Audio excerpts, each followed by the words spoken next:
आता बातमी आहे एका तरुण आजोबांची. होय, तुम्ही जे ऐकलं ते खरं आहे. कारण बैलगाडा घाटात जल्लोष करणाऱ्या 80 वर्षीय आजोबांनी तरुणांना लाजवेल अशा कोलांट उड्या मारल्यात.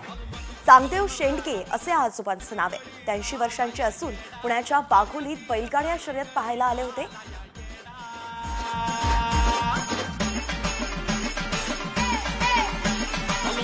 घालून राडा कसा पळतो या बैलगाडा घालून राडा गडी झाला या येडा शर्यतीसाठी गडी झाला या येडा. चांगदेव नेंदेव आमच्या वडिलांच्या पासून छंद लागला आमच्या भावाला.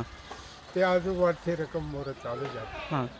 लहान मुलं काय मोठाले काय सगळ्या पब्लिकीला आवड वाटली म्हणून हे प्रसिद्ध होत चालले.